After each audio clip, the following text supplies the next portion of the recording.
Commander Jake Morrison stood on the bridge of the UES Titan, staring out at the endless stars through the massive viewing window. The ship was huge, bigger than any battleship Earth had ever built before. Its metal hull stretched for over 2 miles, and its weapons could destroy entire cities. But right now, Jake felt very small. The communication panel beeped loudly. Lieutenant Kate Williams looked up from her station with worry in her eyes. "Commander, we have an urgent message from Earth. Admiral Carter wants to speak with you right away." Jake nodded and walked to the main screen. The image flickered, then showed Admiral Lisa Carter sitting in her office on Earth. Her face looked tired and scared. Behind her, Jake could see other military officers running around with papers and data tablets. "Jake, we have a serious problem," Admiral Carter said without wasting time. "The Galactic Council has sent us an ultimatum. They want us to give up New Montana Colony within 72 hours, or they will destroy every human in the galaxy." Jake felt his stomach drop. New Montana was home to over 5 million people.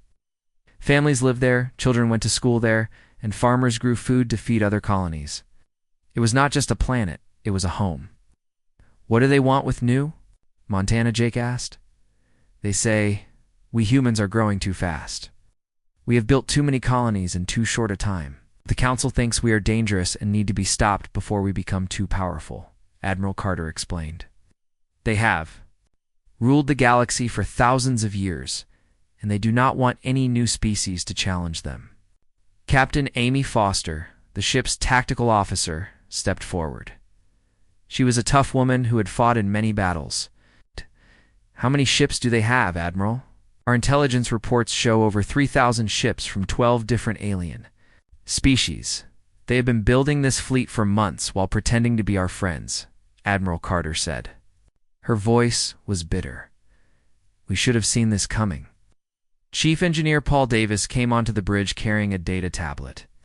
He was an older man with gray hair who knew more about the Titan systems than anyone else. "Commander, I need to tell you something important about our ship." Jake turned to face him. "What is it, Paul?" "The Titan is not just a normal battleship. For the past 2 years, we have been installing new technology based on alien artifacts we found on old battlefields. The weapons, shields, and engines are all experimental. We have never tested them in real combat." Lieutenant Williams looked confused.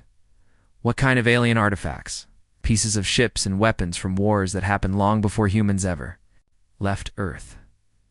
Some of the technology is so advanced that our scientists still do not understand how it works. But they managed to copy some of it and put it into the Titan," Paul explained. Jake felt a mix of hope and fear. Advanced technology could help them win, but untested weapons could also explode and kill his entire crew. How much more powerful does this make us? We do not know yet. The computer simulations show that our weapons might be 10 times stronger than normal human guns. But simulations are not the same as real fighting, Paul said honestly. Admiral Carter spoke again from the screen. "Jake, Earth's leaders are meeting right now to decide what to do. Some want to surrender New Montana to save the rest of humanity. Others want to fight, even if we lose. What do you think we should do?" Jake asked. "I think the Council will not stop with just one planet. If we give them New Montana today, they will demand another colony tomorrow, then another. They want to make us slaves, and slaves can never be free unless they fight for it." Captain Foster checked her data tablet.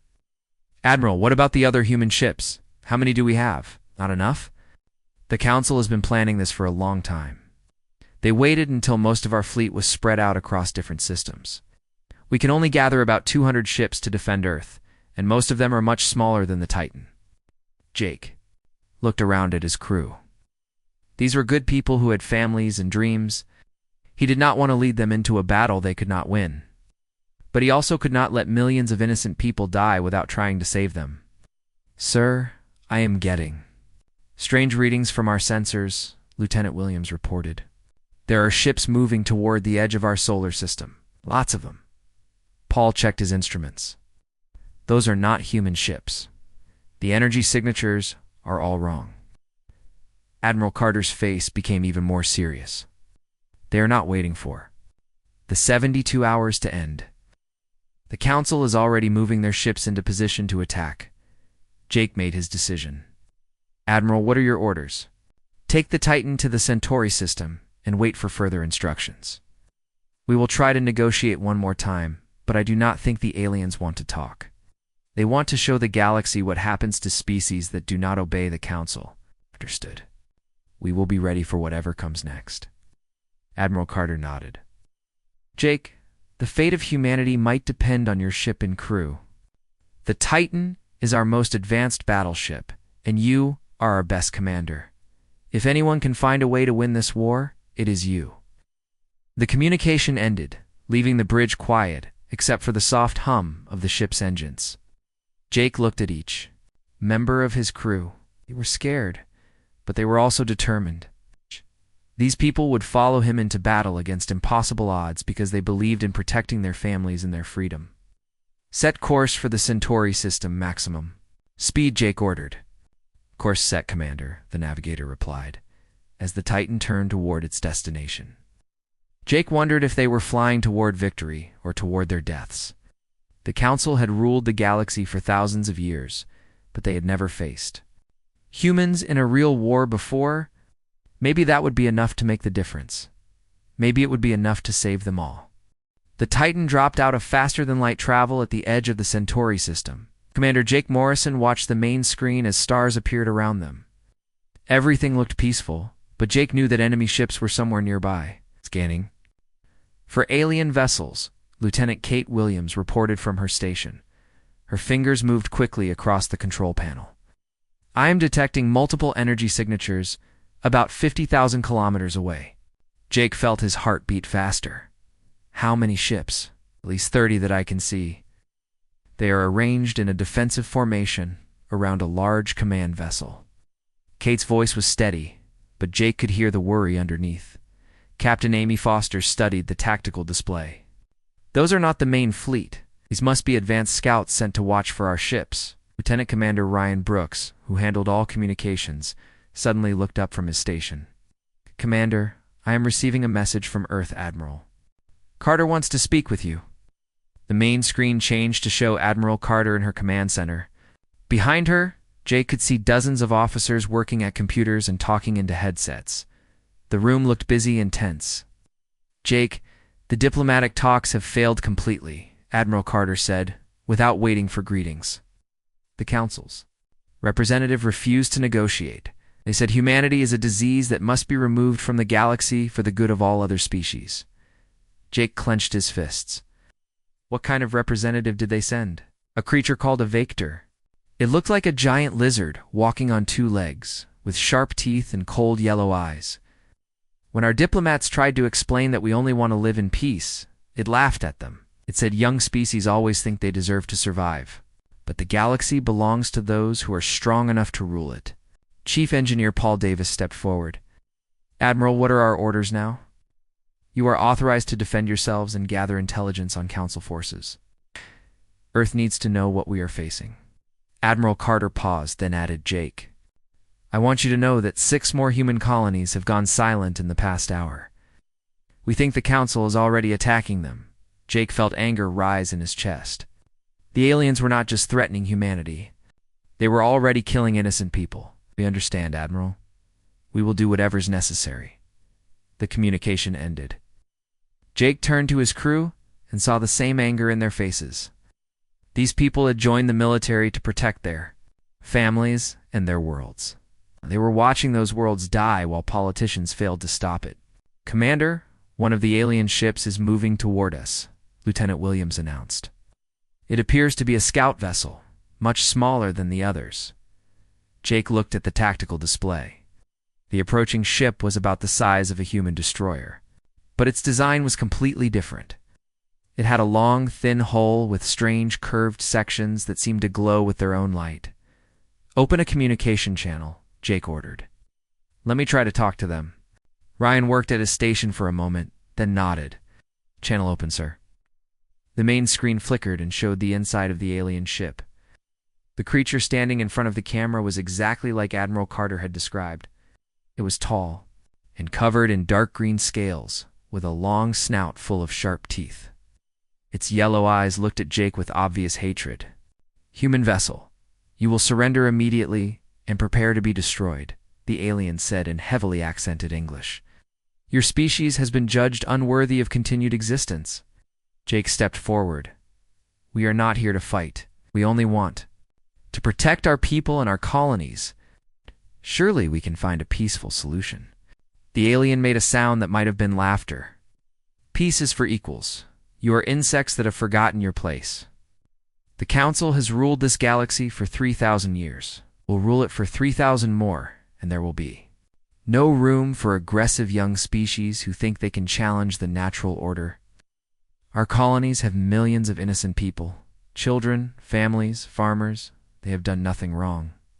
They exist. That is wrong enough." The alien's eyes grew brighter. "Your ship will be destroyed as an example to any other species that might think of resisting Council authority." The communication ended. Jake stared at the blank screen, realizing that the aliens would never listen to reason. They saw humans as a threat that had to be eliminated, and nothing would change their minds. "The scout ship is scanning our hull and weapons," Captain Foster reported. "They are gathering tactical data for their main fleet." Paul Davis looked worried. "Commander, they are using some kind of deep penetration scanner. It might be able to see through our armor and find our weak points." Jake made a quick decision. "Paul, activate the cloaking system. Let's see if our new technology works." "Activating cloaking field now," Paul said, pressing several buttons on his control panel.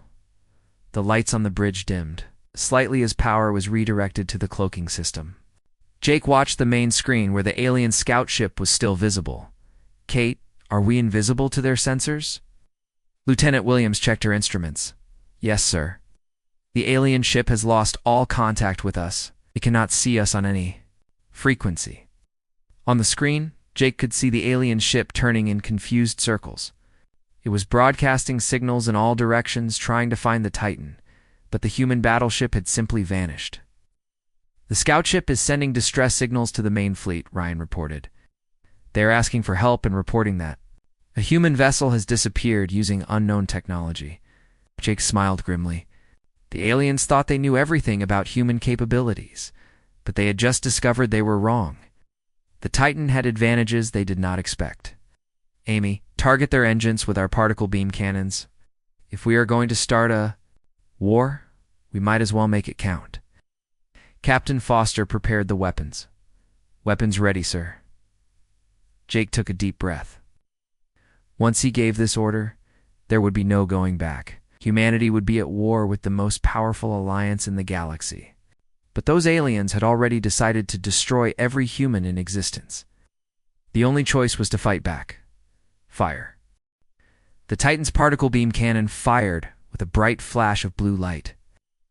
Commander Jake Morrison watched the energy beam cross the space between his ship and the alien scout vessel in less than a second.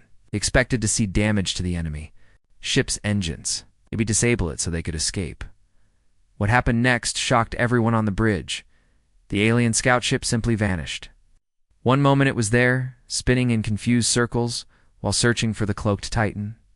The next moment, there was nothing but empty space and a cloud of glowing metal particles where the ship used to be. "What just happened?" Jake asked, staring at the empty space on the main screen. Chief Engineer Paul Davis checked his instruments with wide eyes. "Sir, our particle beam completely destroyed their ship. Not damaged, not disabled, completely destroyed. Their shields, armor, everything just melted away like it was made of paper." Lieutenant Kate Williams ran her sensors over the debris field.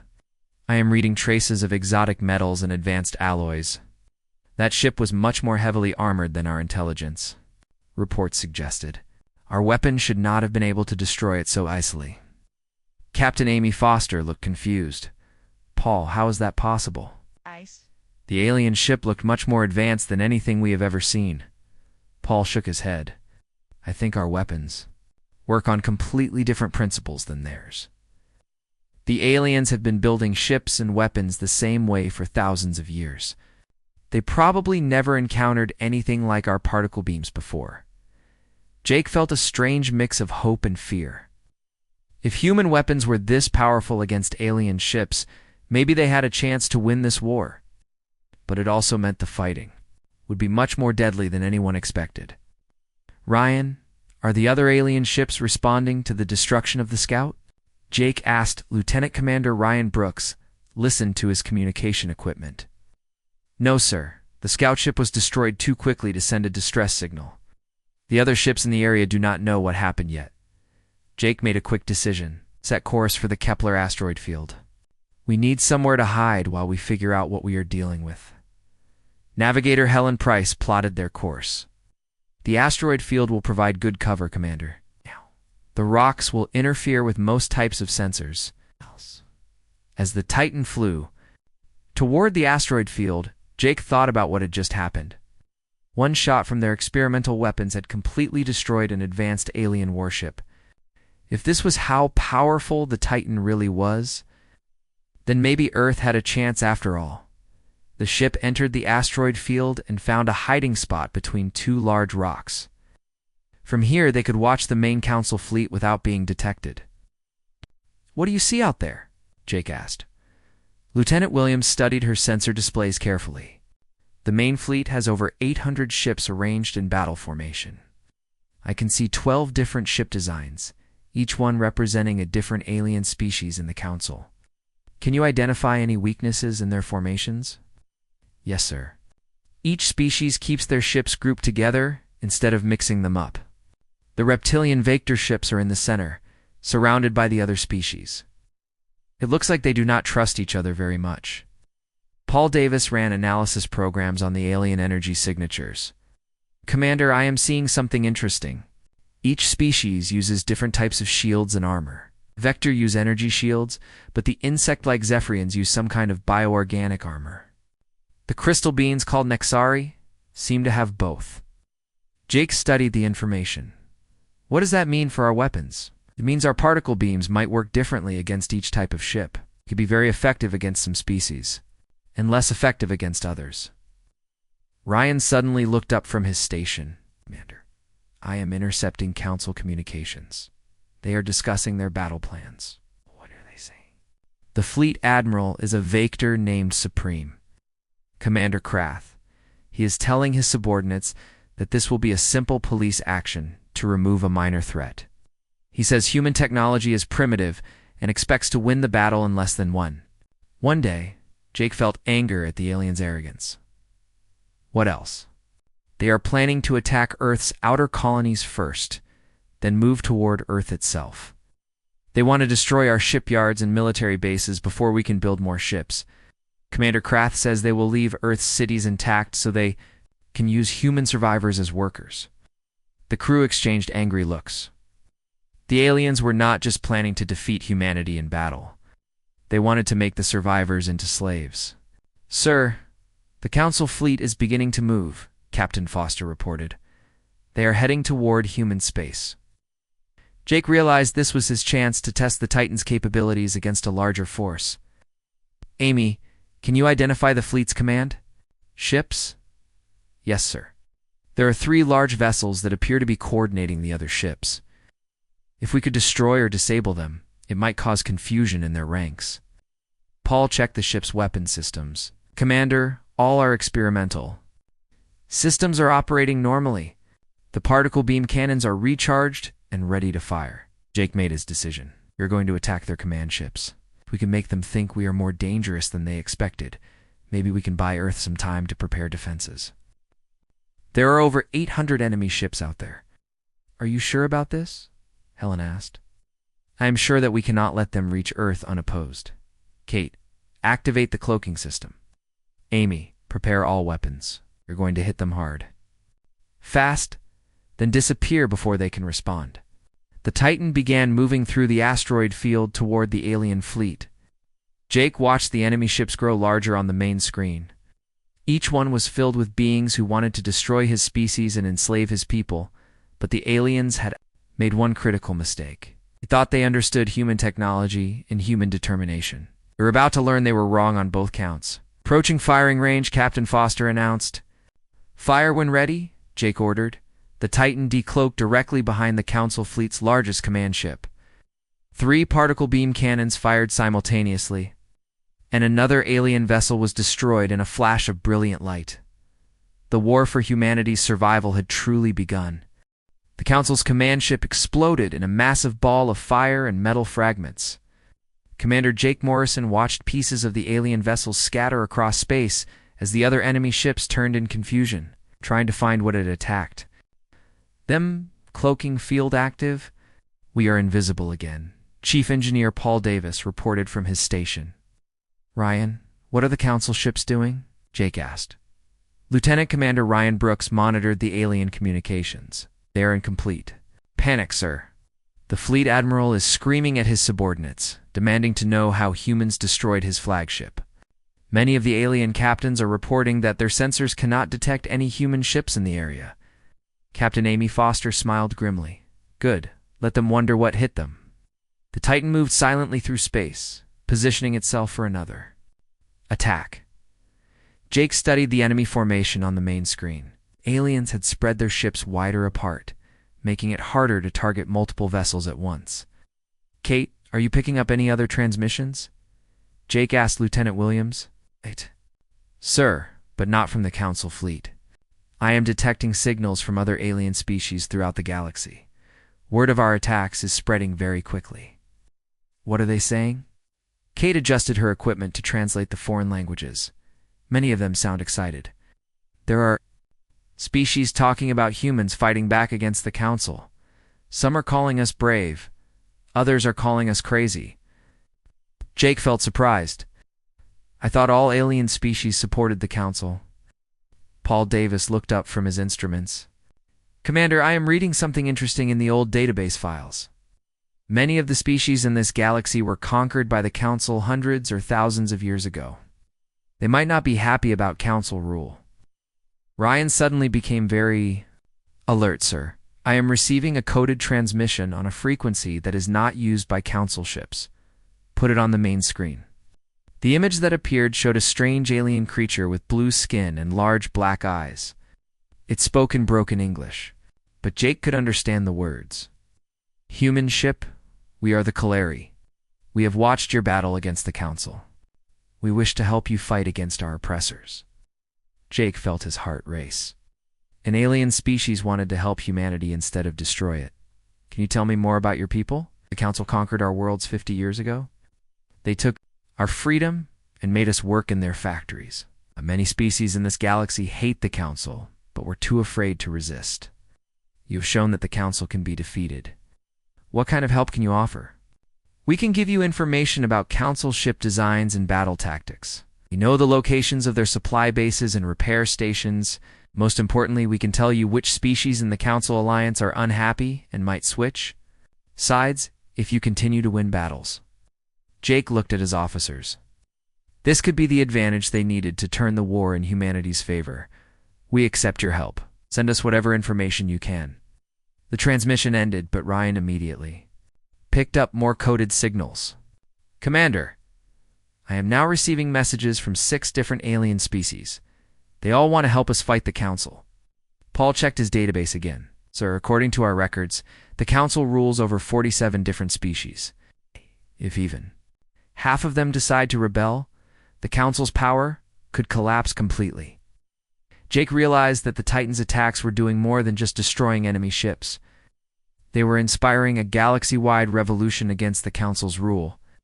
Amy, target another command ship. Let's give these rebels something else to cheer about. The Titan decloaked behind a large Council cruiser and fired all its weapons at once. The alien ship's shields flared bright red for a moment, then collapsed. The particle beams tore through the hull like it was made of thin metal foil. As the cruiser exploded, Jake noticed something different. The other Council ships were not just confused anymore. They were scared. Some of them were actually retreating from the battle area. The Council fleet is breaking formation, Captain Foster reported. About 200 ships are falling back toward their home systems. They are calling for reinforcements, Ryan added. Supreme Commander Krath is demanding that the Council send their entire military force to destroy us. Jake felt both proud and worried. The Titan was winning, but now the entire Council would be coming after them with everything they had. Lieutenant. Williams looked up from her sensors with excitement. Commander, I am detecting human ships approaching from the direction of Earth. Admiral Carter is bringing reinforcements. The main screen showed 12 human battleships flying toward the Titan's position. They were smaller than the Titan, but they all carried the same experimental weapons technology. Admiral Carter's face appeared on the communication screen. Jake, you've done something amazing. Reports of your victories are spreading across the galaxy faster than we can track them. 17 alien species have already declared independence from the Council and offered to join an alliance with humanity. What about Earth's defenses? Jake asked. We have been working day and night to build more ships with the new technology. The weapons factories are running at full capacity. In 1 week, we will have 50 ships ready for battle. Oh.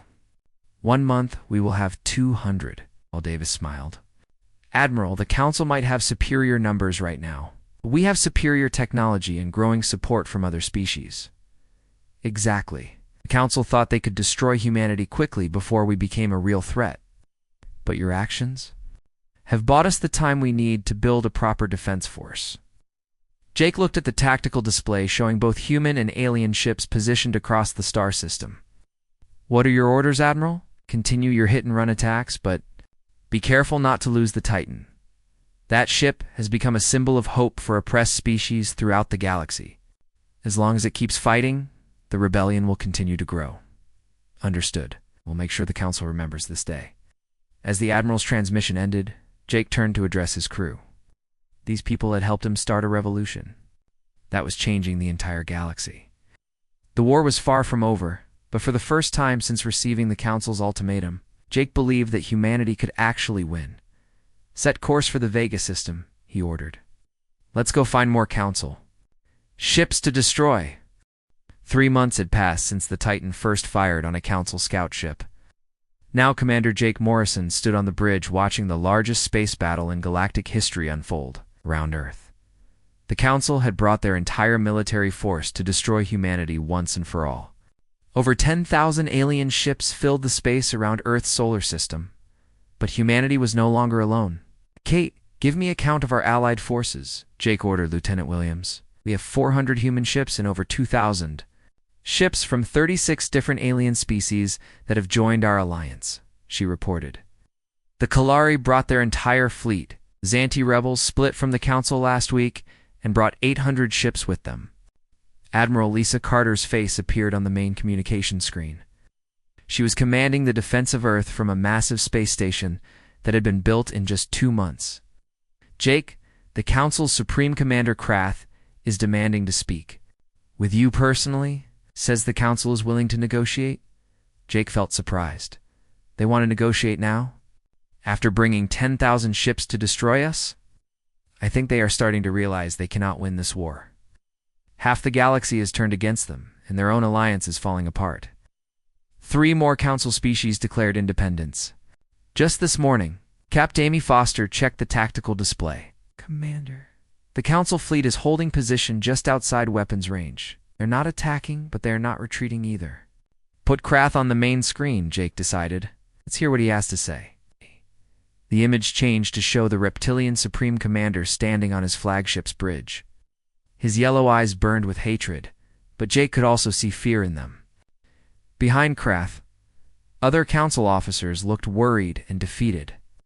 Human Commander, you have caused enough destruction, Krath said in his harsh voice. The Council's prepared to offer you terms for peace. What terms? Jake asked. Humanity may keep the colonies you already have, but you must stop expanding into new systems. You must also stop encouraging other species to rebel against lawful Council authority. Jake almost laughed. Those are not terms for peace. Those are demands for surrender. Yes. You want us to accept limits on our growth while you continue to rule over species that do not want to be ruled. The natural order must be maintained. The Council has brought peace and stability to this galaxy for 3,000 years. Peace for who? The species you conquered and enslaved? The worlds you strip-mined for resources? It's the billions of beings who live in fear of your rule? Jake's voice grew louder. That is not peace. That is oppression. Chief Engineer Paul Davis stepped forward. Commander, I am reading massive energy buildups in the Council fleet. They are preparing to attack. Krath's image disappeared as the alien ships began moving toward Earth.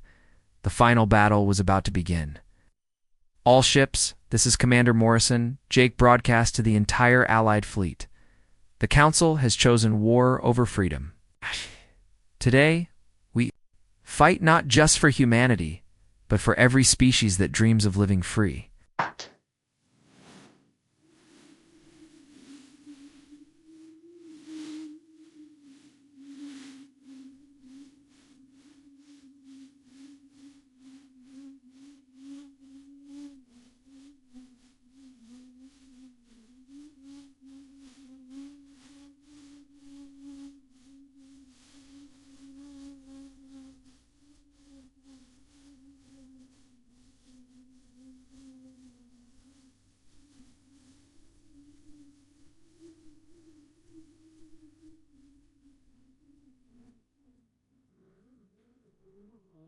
What I want, where to what way, what I want, what I word, what I want to wear, why to where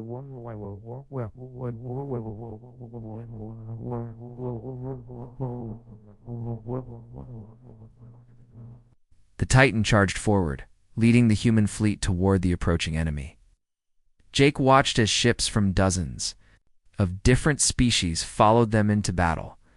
Former enemies now fought side by side against their common oppressor. The two fleets collided in a massive explosion of energy beams and missile strikes. The space around Earth lit up like a star as thousands of ships fought desperately for victory. Jake had never seen anything so terrible and beautiful at the same time. Paul, remove all safety limits from our weapon systems, Jake ordered. Let's show them what the Titan can really do. All limits removed, sir. Weapons are operating at maximum power. The Titan's particle beam cannons fired continuously, each shot destroying or crippling an enemy ship. But this time, the Council. Ships were fighting back with everything they had. The human battleship's shields flared under heavy fire from dozens of alien vessels. Lieutenant. Commander Ryan Brooks monitored the battle communications. Sir, several Council species are switching sides during the battle.